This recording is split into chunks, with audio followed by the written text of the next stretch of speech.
I've done more in 47 months. I've done more than you've done in 47 years, Joe. Emotions boil over on all sides.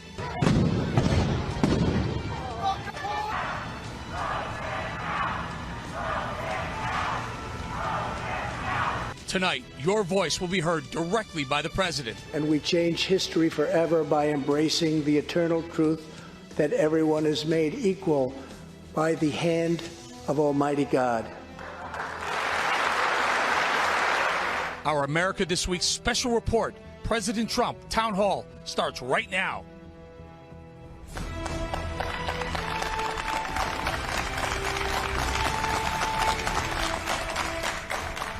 Oh, we want to welcome the Sinclair audience. This is America This Week. It's a very, very special occasion. It's a town hall at the White House with the Commander-in-Chief, President Donald Trump. We want to say thank you to you in 1 second. I also want to say thank you to our invited guests.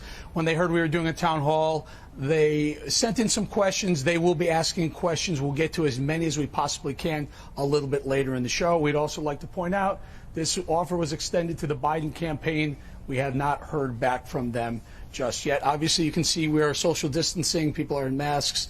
We want to make sure the CDC and all the media is okay with all that. Sir, thank you again very much for doing this. Well, thank you very much. Thank you. And our town hall is a big deal. 2 weeks left to the election. A lot of people have questions. They're going to make their decisions on who they're going to vote for right now based on this next hour. Sir, the debate is coming up on Thursday. I just wanted to talk to you. This came out this week that some new rules were added, specifically that there was going to be a mute button added to Kirsten Welker's, I guess, repertoire of what she will be able to do as debate moderator. First of all, your thought on the new rule. Well, that's not fair. Plus, they changed the topics, which isn't fair, just happened. Plus, Kristen Welker obviously is a heavily biased person, with her parents being fundraisers and having supported the Democrats, and she's a Democrat. I know her well. So, it's just one of those things. But if you look at the last person had to leave in disgrace because it turned out that he was obviously very biased. And I wouldn't say that Chris Wallace did himself proud. So, but this is nothing new for President Trump. No. For Donald Trump, for my life. The President Trump also, there's been a perceived hostile media towards you.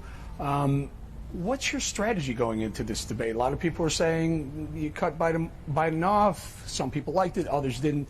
Any different debate prep strategy? Well, a lot of people liked it. He was lying. He was, going point after point, and they weren't truthful points. So I let him know that. I thought it was good. I think a lot of people agreed with that, and some people probably didn't. Some people think let him talk because he loses his train. He just loses it, and he doesn't speak the train of thought.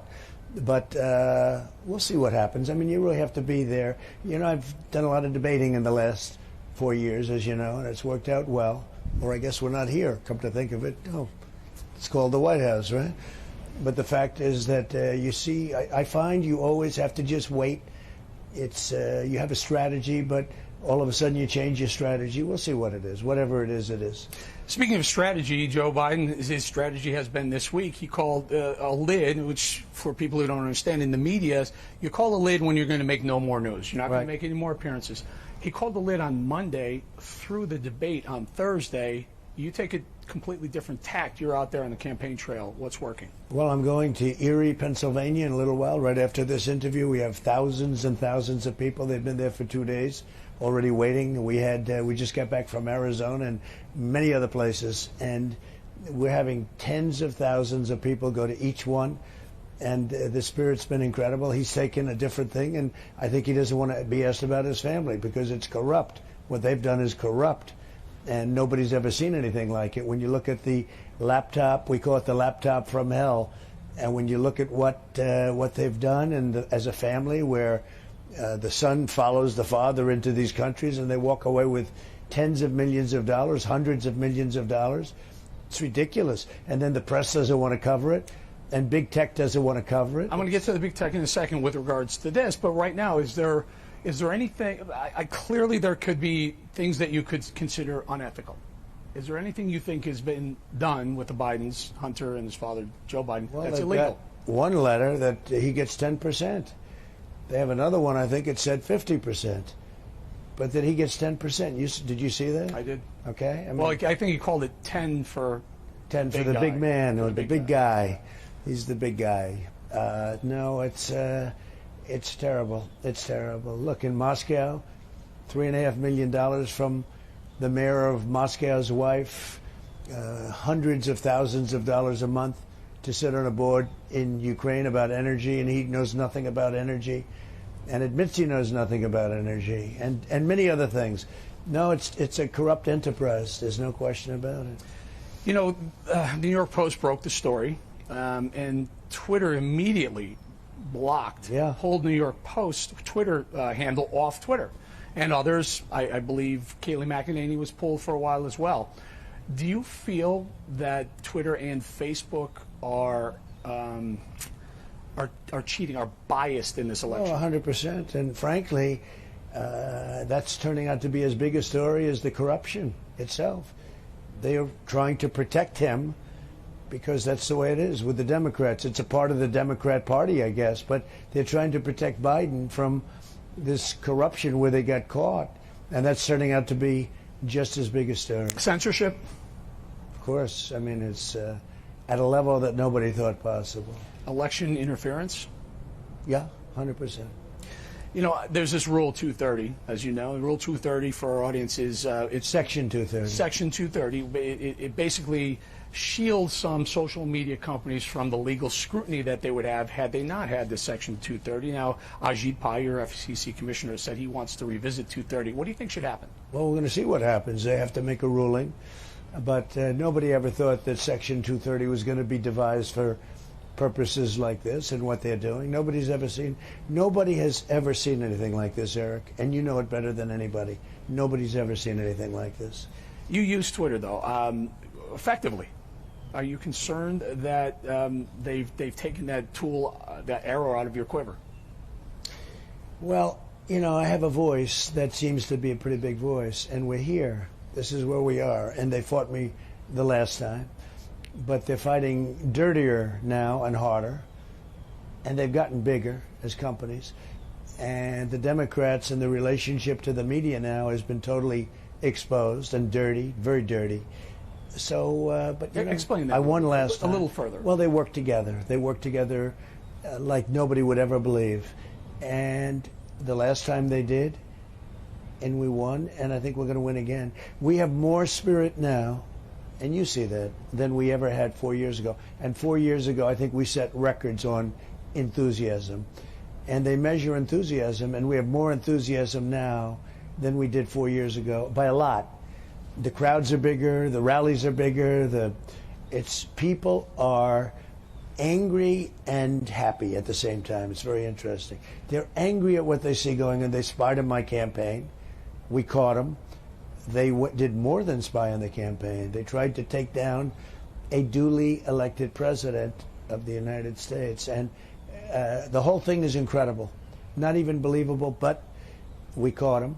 And now we're finding out this whole Biden thing with all the corruption.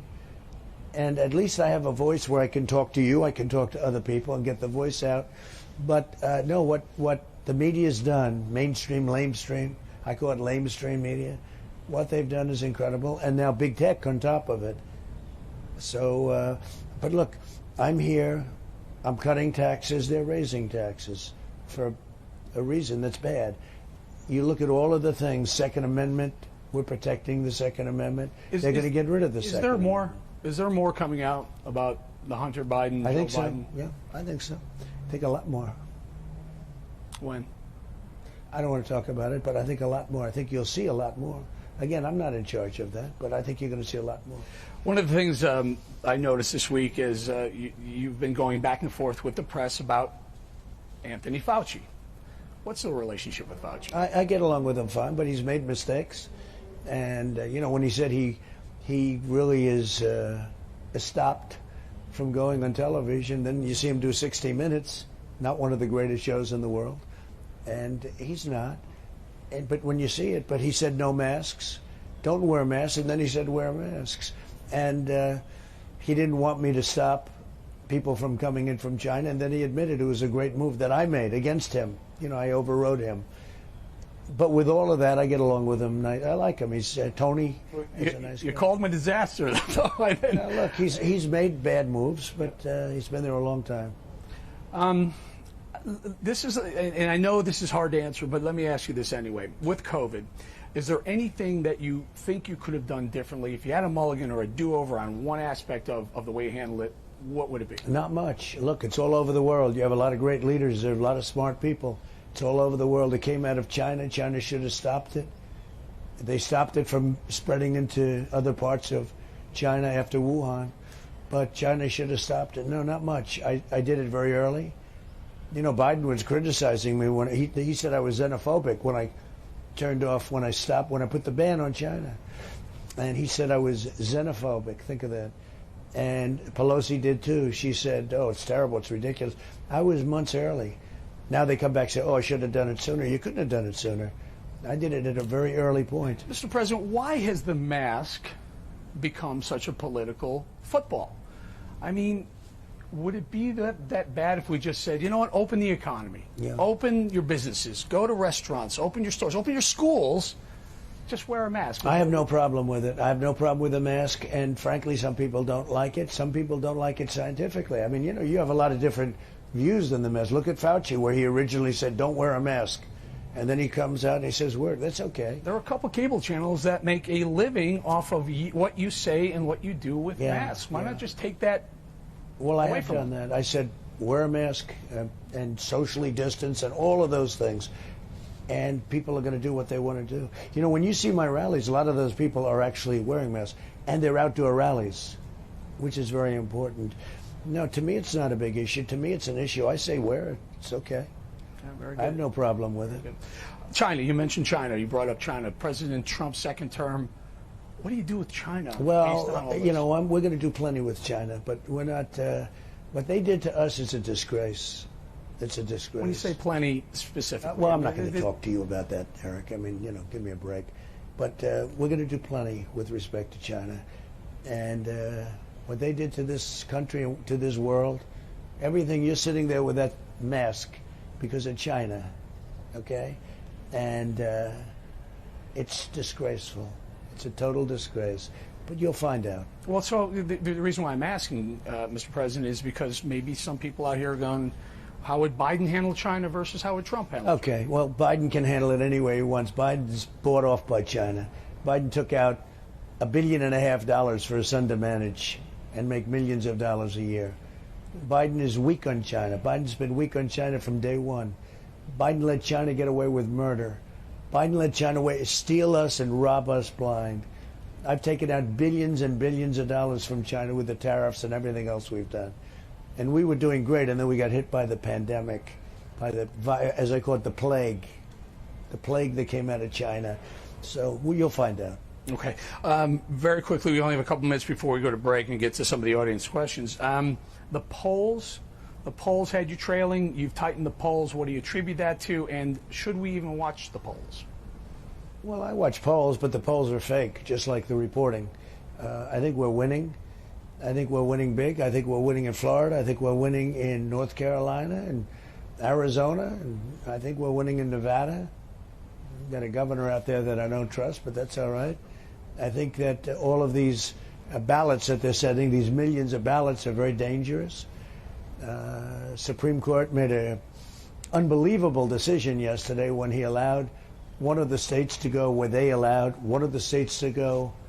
Yeah, Pennsylvania. Pennsylvania is now allowed. It's the craziest thing anybody's ever heard, because that could delay the results of the election based on one state. It's just a crazy decision, but that's what we have to deal with. Very important state. Could be the deciding state. And I'm doing very well there. We're very well in Pennsylvania, but you would think you'd want to have the votes counted, tabulated, finished by the evening of November 3rd. Not long after that. It could be long after that. What a decision by the Supreme Court. Very good. Pennsylvania, again, up to possibly 3 days after November 3rd to continue to count the votes. Possibly a lot longer than that. Could be. We're going to come right back and answer your questions from the town hall audience when we come right back with the Commander-in-Chief.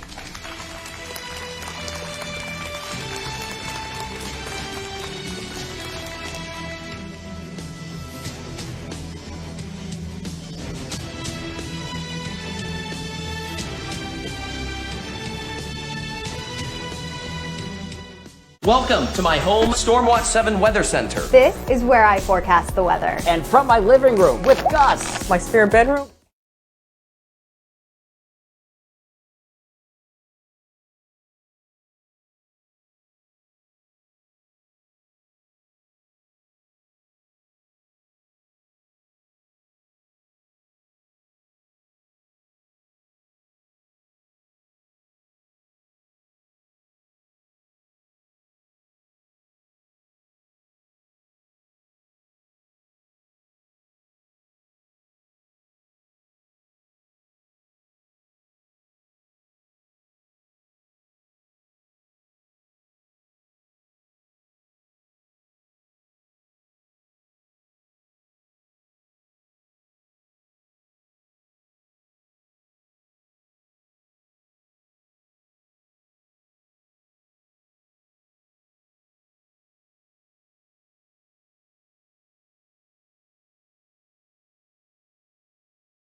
And we called, and you guys showed up with a lot of pertinent questions. Mr. Commander-in-Chief, take a listen to T.J. Smith.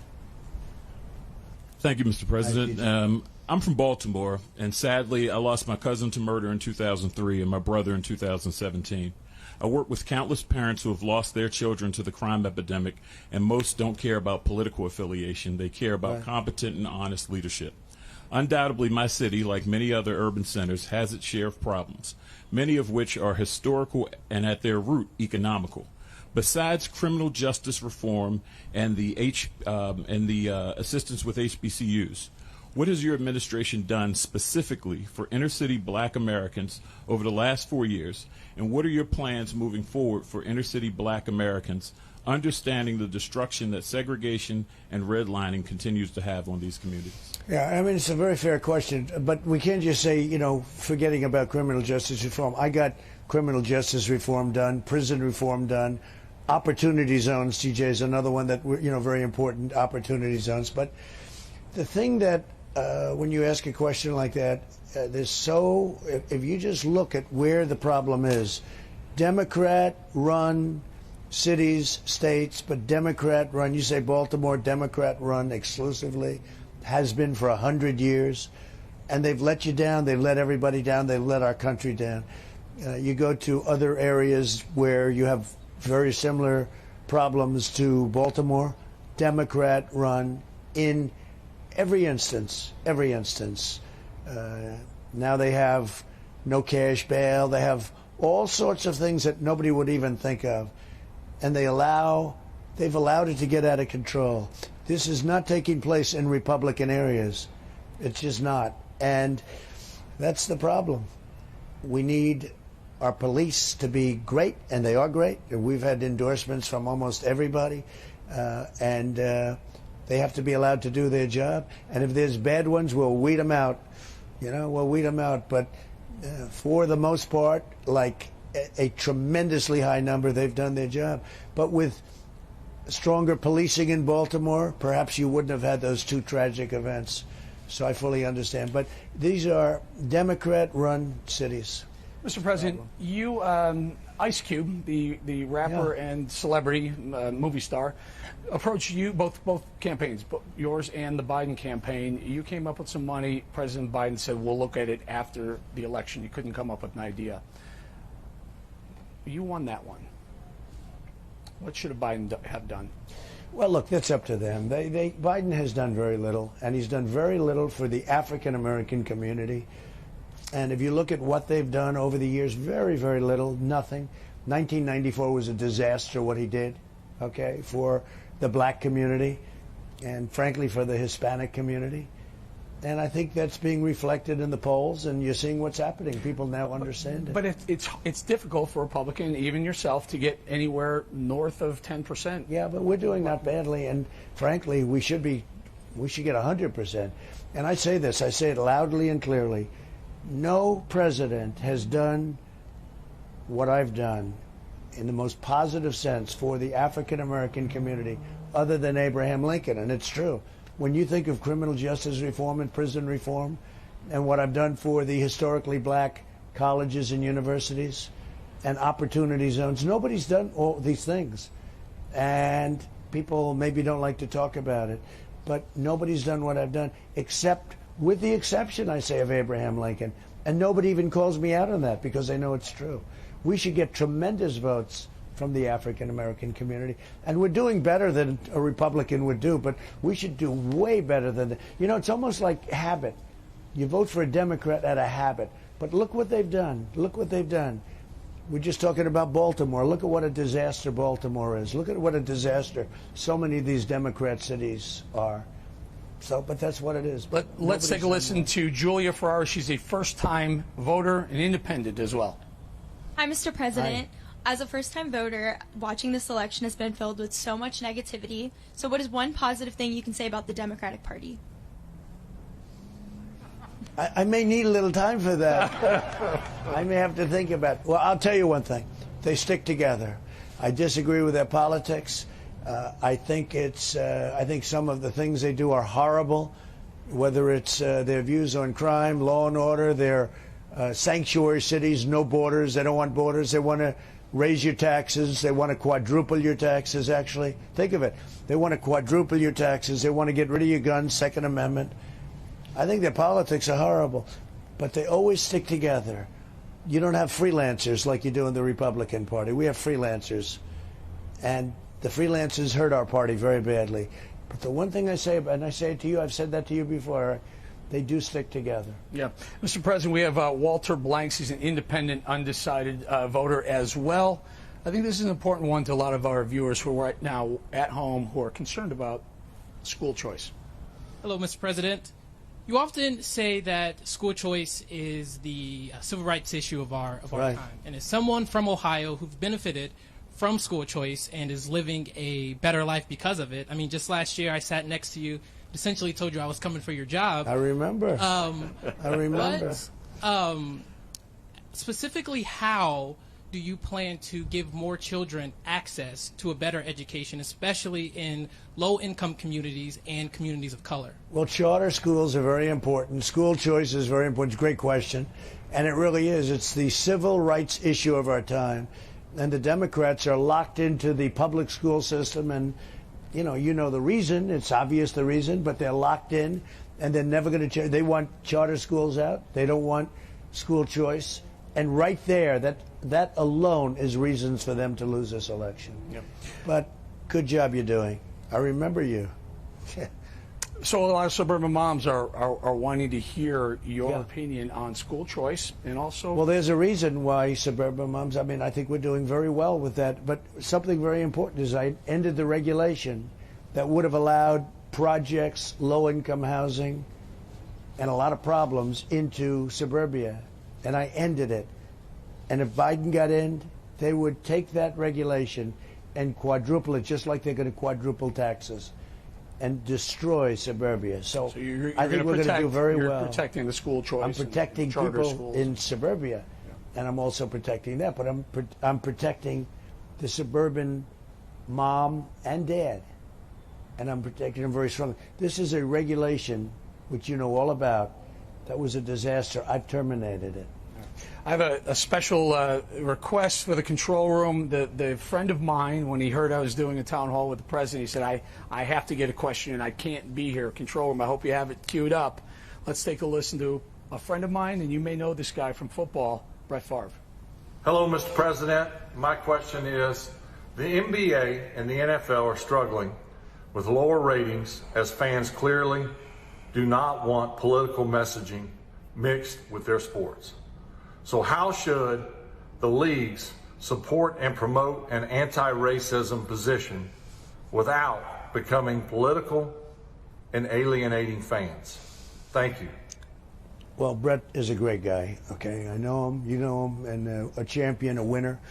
I think the NBA, and I mean, NBA ratings were down 70% more than that for their finale, for their big, deal, and the NFL's way down. People don't want to see all of the politics. They've got enough politics with me and with everybody else, and they don't want to see it with football and sports on Sunday or whenever they happen to be watching. I think it's had a huge impact on sports, a huge negative impact on sports. And I think what the football ought to get back to football and basketball to basketball and let politics remain separate. And if people want to protest, they can. But they shouldn't be protesting on the sidelines during a football game, especially when they're making $10 million a year for something that they'd be doing anyway for free if they weren't in the league or the NFL or in the NBA. But the NBA in particular, I mean, their ratings have gone down. I've never seen anything like it. But the NFL, too. People don't want to see it. And they want to have these players stand and salute or put their hand over their heart or at least stand for the national anthem and salute. They want to respect the American flag. They want respect for our country. They want respect for the American flag. What's it going to take? What are the NBA, the NFL, Major League Baseball, what are they going to need to do to get President Trump back as a fan? Well, they're going to have to start respecting our country. Very simple. And you start by respecting our flag. And a lot of people agree with me on that. Okay, let's do this. Let's take another question from the audience, and this may dovetail into what we were just talking about right here. Ed Norris, are you the microphone? There he is. Yes, I am. Mr. President, hell have no fury like a vested interest masquerading as a moral principle. Because of exactly this, we watched cities burned and looted, while police officers were told to stand down. The residual effect has been even worse. Police officers of all ranks are retiring or quitting in staggering numbers because they've been portrayed as murderous thugs. Well, there's absolutely no data to support the claim. Right. Those who remain are reluctant to do their job for fear of being targeted by activist prosecutors. The result's been skyrocketing crime throughout the United States. What can be done to debunk the lie being told and convince police officers they'll be protected if they act in good faith so we can make America safe again? By the way, Ed is a former colonel of Maryland State Police. Good. I could see that. Central casting, actually. Look, our police officers have to be allowed to do their job. They have to be not concerned with if they speak to somebody a little bit incorrectly, they're going to lose their pension, lose their family, lose everything. I mean, they're afraid to do anything nowadays. They have to be allowed to do their job, and we have to respect our police officers. It's a tough job, and it's a very dangerous job, more dangerous than ever. They have to be allowed to do their job. I think the number is about 120 Seattle police officers have resigned recently. No. Well, Seattle in particular. It's an epidemic, but Sure. and that happens when you have mayors that don't support their police departments. Is there anything the federal government can do, the administration can do, to keep cops in their jobs? We can give them support morally, financially. We can help them with things. We can do a lot. But when you see the 2 police officers shot in a car a week ago, 2 weeks ago, when you see the kind of things happening, and if people aren't going to be respecting our police are being put at a tremendous disadvantage because of our politicians. Our politicians are hurting our police, and we can't let that happen. You know, I've gotten the endorsement in this run by almost every police department, by every law enforcement group, even New York City's finest, which has really been stifled because they're afraid to do anything. You can't do anything. They'll end up losing everything they have. And I've gotten tremendous endorsements, Chicago, Florida, Texas, everybody. I mean, I would say almost all of them, because I have respect for the police. We have to respect our police. Without our police, we would be living in a whole different world. Is there systemic racism within police departments, and is there any sort of retraining that they need with given the new world we live in? Well, I mean, that's always the question you got to ask, is there? And I guess there probably is, and that's very sad. There is, and I think there's not much, or hopefully there's not much. But don't forget, a lot of our police departments are made up of Hispanic Americans, African Americans, Asian Americans. I mean, really, it's not like it was 20, 25 years ago, I guess. But I guess there always is, and it's a shame. It's a shame. But we have to respect our police, and we have to let them do their job. Mr. President, stay right there. Sinclair audience, America This Week, the town hall from the White House. We will be back with more of your questions for the president.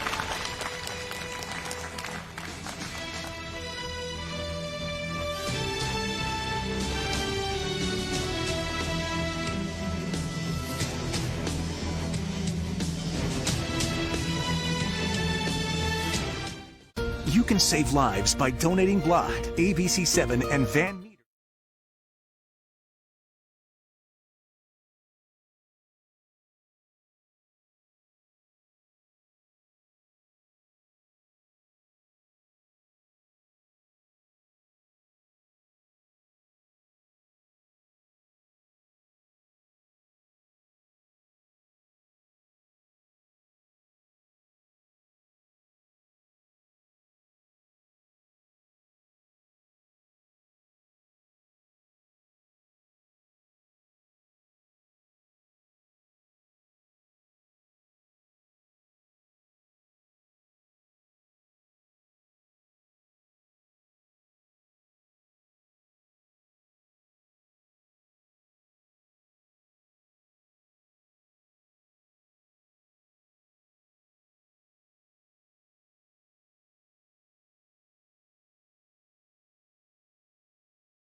Hi, Lynn. Thank you. Mr. President, thank you for your leadership in understanding the importance of reopening schools safely. And my question that I hear a lot from educators like myself across the United States, will educators and students be given priority for COVID vaccinations when they're available after, of course, healthcare workers and first responders? So we're looking at it very strongly. I will say this, you know, Barron Trump had it. He's a young man, and it was gone before, practically before they even told us he had it. Young people do very well. 99.9% are primary, and the educators, that's a little bit different. They're older, in the cases where they are older. But I will say we really have to take care of our seniors, because this is a disease, we've learned a lot. This is a disease that really is affecting the seniors with his, especially with his a heart problem, a diabetes problem. That's got to be the focus. But yeah, at a certain age level, absolutely, I agree 100%. But you see the kind of numbers for young people, under 20, under 25, it's like, not bad. Thank you. How do you feel? I feel great. I feel really good. I had it and recovered quickly. I feel good, really good. And First Lady had it. She had it. How's she She's doing? doing very well. I mean, she had it, and she I would say very well. And Barron, again, I say he's got it. How's he doing? He doesn't have it anymore. They have a strong immune system, stronger than us, I guess. It's pretty good. Okay, sir, I love this question. This is Mario. I'm sorry, Mario Bramick. Mario, your question. Mr. President, it's great seeing you. Thank you. My family left Cuba. I left with my family Yeah. in 1960, fleeing communist Cuba to come to America for the American dream. Small and family businesses are critical to Hispanic families for economic prosperity. Their economic future depends on free enterprise and less government regulation to survive and grow. Socialism threatens these families' very way of life. True. Vice President Biden seems like he strongly supports socialistic government intrusion into small businesses. In your second term, as we are rebuilding our economy, how will you protect Hispanic family-owned businesses from liberal progressive policies that would jeopardize these Hispanic families to gain the American dream? Okay. So I have tremendous Hispanic support, as you know. Yes. We've been working with Hispanic small businessmen and, and women. They're great business people. The Hispanics are great business people. We've been working, billions and billions of dollars have been allocated to small businesses for many people, but Hispanic people have been really, they've benefited by what we've done. Cuba, I just got the Bay of Pigs Award. They love what I'm doing. And Biden is a Castro person. He's totally a Castro. Obama and Biden sold out to Cuba, and I ended that horrible deal. And in terms of popularity with the Cuban population in Miami, it's very high. You know that. And we're going to keep it that way. Thank you very much. Mr. President, 11 million people in Cuba. They're very close. Most of the world is trading with Cuba. We're not. Is there an opportunity in a second term to maybe renegotiate with Cuba to open up those lines of trade? At the right time, but they have to treat people properly. What they've done in terms of a regime, and you can say it better than anybody, what they've done in terms of a regime is deplorable and horrible. So it's all human rights issues that you have. Well, closing. it is, and you have people living in Miami who have suffered greatly, and we're working with them and very close. So I'm very close to the Cuban American population. I don't know, for whatever reason, we've become very close. Venezuela too. You take a look at what's going on in Venezuela, and this is all as per the question. They get into the socialism thing. They destroy the country. This country will never be a socialist country. They get into socialism and everything is destroyed. It sounds good. You get everything for nothing, everything free. But that doesn't last very long. And you look at Venezuela, it was a wealthy country just a short while ago. Now they have no food, they have no water, they have no medicine, they have nothing. But we're watching that whole situation, Cuba, Venezuela, all very, very, Nicaragua, by the way, very closely. Thank you very much. So one of the things that people say is this COVID relief, a lot of the money, the trillions upon trillions, and now I guess we're somewhere between a $1.8 trillion offer and a $2.4 trillion ask. Yeah. One side, the other. Is there going to be somewhere meeting in the middle? And we're talking trillions of dollars, Mr. President. That's a lot of displacement of money. China. All because of China. It is a lot. But the fact is that it was not the American people that caused this problem. This was caused by China. All by China. You make them pay? You'll watch. You'll watch. Let's talk about the grander economies. I think, me included, I come from the economic world. I used to do business shows. I used to talk to you about business 10, 15 years ago. I'm pleasantly surprised, but surprised that the stock market shows as much strength as it does. Now, those on the left will say, well, everyone isn't in the stock market. A lot of people are, and a lot of capital raising, capital expenditures come from the equities markets. They're very strong, surprisingly strong. Is the rest of the economy as strong as the stock market is? I think we built a great foundation, and that's why even during, I think we're rounding the turn. I say it, and I mean it 100%. With the vaccines coming, therapeutics, we're rounding the turn on COVID. But if we didn't build a strong base like I built for the first 3.5 years, we would not be in the position we're at now. I mean, we have a stock market that's almost at an all-time high. I think it will be. And the biggest headwind is Biden, because if he got elected, this thing will crash. It's a headwind. It really is a bad headwind. Somebody said it very well on one of your favorite shows today. They said it very, very well. It's a big headwind. So I think we're going to have a tremendous year next year. We're going to cut taxes. Again, he's going to raise taxes, quadruple taxes, quadruple regulations that I've been able to cut that were meaningless, but they made it impossible to do business. So we're going to have a great year next year. We're going to cut taxes and many other things, but it's going to be a very strong year. You mentioned a couple of things in that answer. One of them was we're going to get a vaccine and we're going to get some help. I think those two things are driving the stock market right now. Do you believe the vaccine is imminent? Very soon, very soon. Great companies, and it's going to happen very soon. Well, that'll certainly be some wind in the economy's No, that'll sails. be a great thing. It's going to happen without, but we're going to have a vaccine very soon. And we have therapeutics that are fantastic. We have, meaning things that help you get better. You look at the mortality rate, 85%. I mean, what we've done is incredible in this short period of time, over a 7-month period. No, we've done a good job. And one final question on the economy. You have to be blind not to walk around and see a lot of the brick and mortar stores. The small bodegas on the street, they're closing. Now, some of the online retailers are doing phenomenally. Car sales are strong, but that was a big part of the economy. Have we just rewritten the rules of the economy? Well, I think so, but I think once it gets going and once the COVID's gone and everything else, you're going to see that also open. But if you look at retail sales, they're doing fantastically. If you look at cars, car sales, real estate, housing, people can't believe it. Housing is doing better than it was doing before. So we have a very powerful foundation. Cars, auto sales. No, it's incredible. Used car sales are a very, very big indicator. Incredible. And prices are skyrocketing with used car sales. COVID spiking. The number of cases are spiking. Now, I also went to even NBC News, and they put deaths by day. You said the word cases.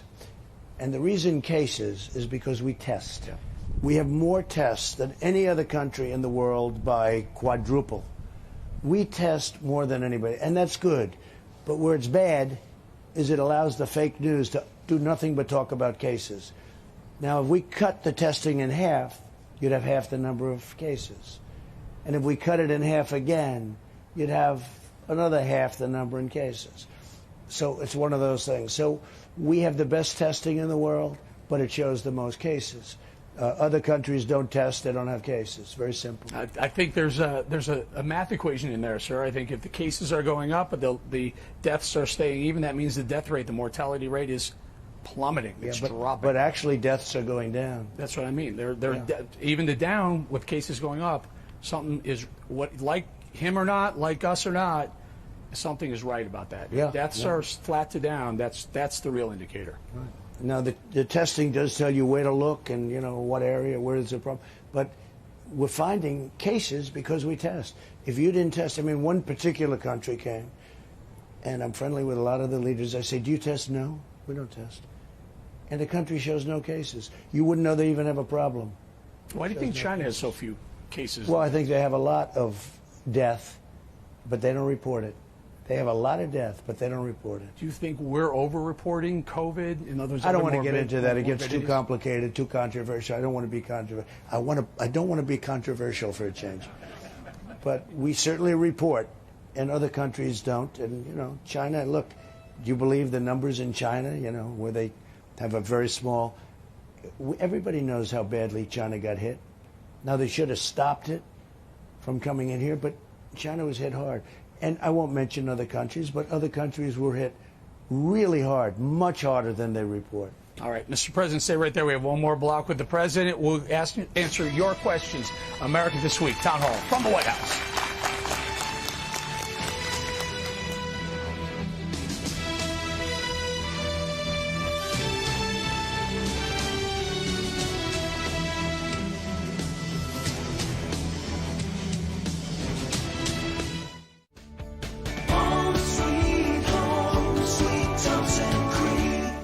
We're all spending more time in our home sweet homes. The cold weather's on its way, and if you're looking through old windows and doors, you're looking at big energy bills to keep you warm and comfortable this winter.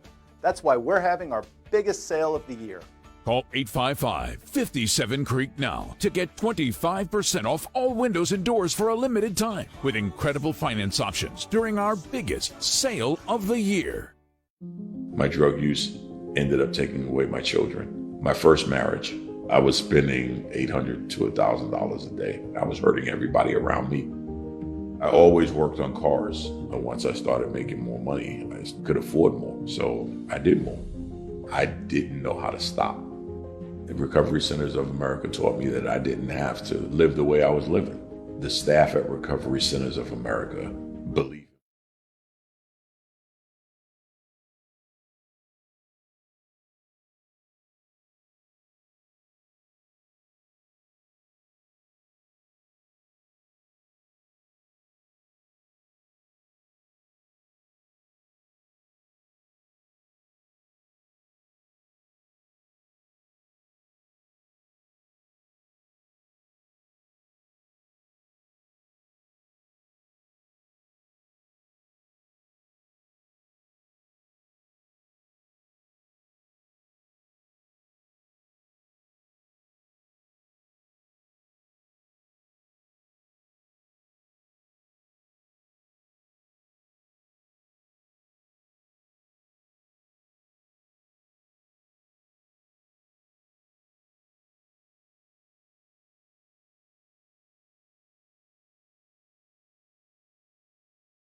All right, we're back with the President of the United States from the White House Town Hall, Sinclair, America This Week. We have a question from the Town Hall audience. Hey, Mr. President. Coach Kennedy, I coach football up in Bremerton, Washington. Good. And I was the one that was terminated for praying after the football game. Oh, boy. And I know all about that. Terrible. I've been fighting with the court systems, and especially with the Ninth Circuit, which we're getting ready to go to again. For the First Amendment, the freedom of speech and freedom of religion, what are you going to do in the next 4 years? I know you did a lot in the first 4 years for us. What are you going to do in the next 4 years for our courts and to protect the First Amendment? Well, I did a lot for you, by the way, because I put a lot of new judges on the Ninth Circuit, and Amen, I think you're going to get a fair shake. So maybe we'll start right there. And, Coach, I know about your case, and I hope you're going to win. I hope you're going to win that case, okay? I don't know if I'm allowed to say that, but I hope you're going to win. Thank you, Coach. I'll bet you're a good coach, too. Thank you very much. Speaking of judges, let's talk a little bit about your recent nomination, your nominee, Amy Coney Barrett. A lot of people say, okay, that's 3. What else can he do? You think there'll be any more vacancies in the next 4 years? So in the next 4, that's one of the reasons it's so important to go out and vote, because he's going to put in radical left judges, which will destroy our country. One of the most important things a president does is Supreme Court justices, and you can't let that happen. He doesn't even want to talk about it. Doesn't want to. First of all, he doesn't know what's going on, period. But he doesn't want to talk about who he's going to put on. He's got to show, who are you going to put on? Who are the people? Give us a pool. I have 45 names I'll only take from that pool. Give us a pool of people. He doesn't want to talk about it. And, you know, he wants to pack the court. You know all about that. Let's talk about that. Be a terrible thing for this country. Terrible. So packing the court would be, if he won, they would add 3 seats to the Supreme Court to turn it or from a maybe conservative. more than that. And maybe they'll take Washington, D.C., they'll take the District of Columbia, make it a state.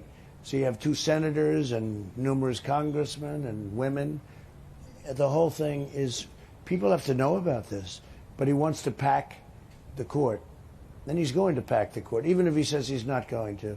Look, he said he's not going to frack, right? There's no fracking. No fracking. Then he gets to Pennsylvania, says we'll frack. And the press never even talks to him about it. He goes for a year that he's not going to frack. Then he goes to Pennsylvania, and he says, maybe we'll frack. It's terrible. And the press doesn't call him out. We have a Supreme Court justice that's in his 80s, a liberal. There's also Clarence Thomas, who's indicated he may want to retire at some point. That could be 2. Well, he's not in his 80s. I think he's 74. No. Breyer, the Oh, liberal, Breyer. the I thought liberal you in his said 80s. I thought you said. But no, both of them. So there could be 2 vacancies coming up in the next 4 years. You got ideas? Well, I don't want to talk about people before the fact. I mean, actually, Clarence is like in his 73, 74, and a great gentleman, both great gentlemen. No, I don't want to be talking about people. If they, they should stay as long as they want. Let's get to Dorian. Dorian Francis, you have a question? Hello, Mr. President. I'm a student at Bowie State University in Bowie, Maryland, an HBCU. Good. What in the next 4 years do you plan on doing for HBCUs to keep us up and running and keep us running smoothly and keep benefiting us? Well, I've done a lot because I funded you with long-term financing, which Obama didn't do and nobody else did. And the heads of the colleges, as you know, would come up here on a yearly basis looking for money. After the third year, I said, why do you guys keep coming up? I liked them. A number of them are friends of mine. I said, why do you keep coming up? I said, don't you have like 5-year, 10-year, some kind of funding? They said, no, every year we have to come up. And one of them, a great guy, he said, I come up and I feel like a beggar. And what did I do? I took care of them, right? Every year, more money than they asked for. I got them more. I said, you need more than that. I got them more money than they asked for. Do I get credit for it? Absolutely not, but I feel very good about it.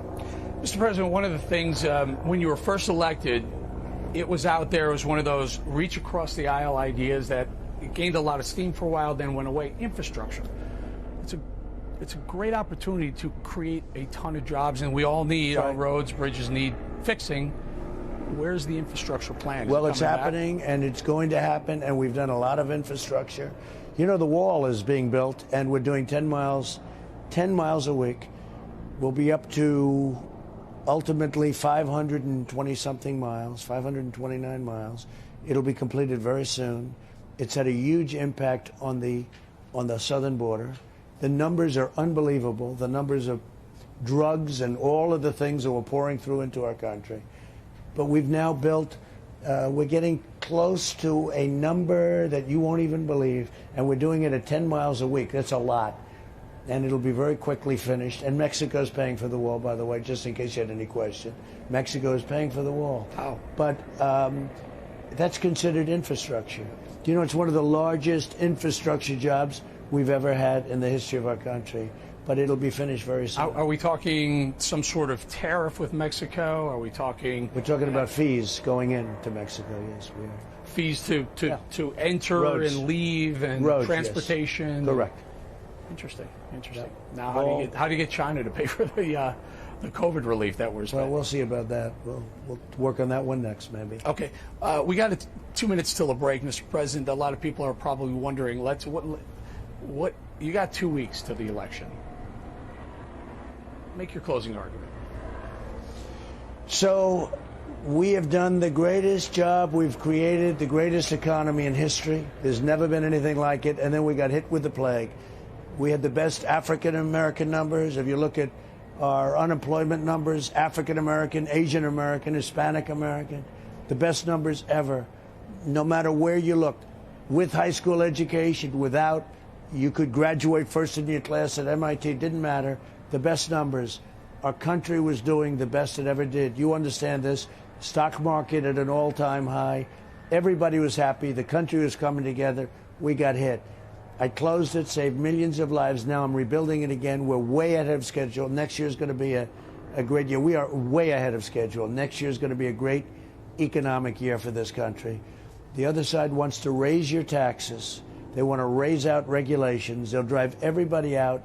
We'll end up in a depression. We're going to do a great job, and we're going to finish it up.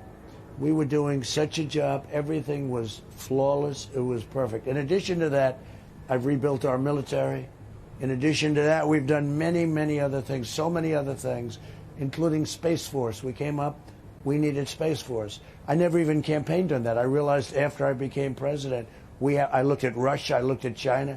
We had to have it, all approved. 75 years it's been since a new branch of the military came in. So we've done a lot, and we're going to finish it just like we did. We're going to finish it strong. But it's only this great foundation that I built would allow us to be sitting here today with almost a stock market that's an all-time high. That means 401ks. It means your stocks, as you say, everybody benefits. So, and I think we're doing very well. We will be right back.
United States. Appreciate your time, Mr. President. I want to say thank you. Thank you to the White House staff. Thank you to the audience. And again, I will say this one more time. We've offered this to Vice President Joe Biden.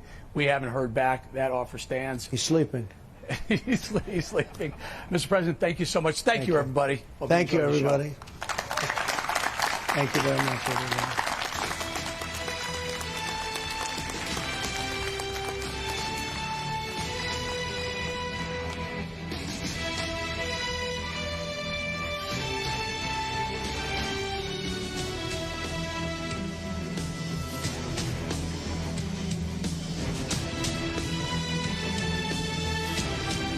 The Fall Roofing Spectacular at Rooftop Designs. Get a new roof.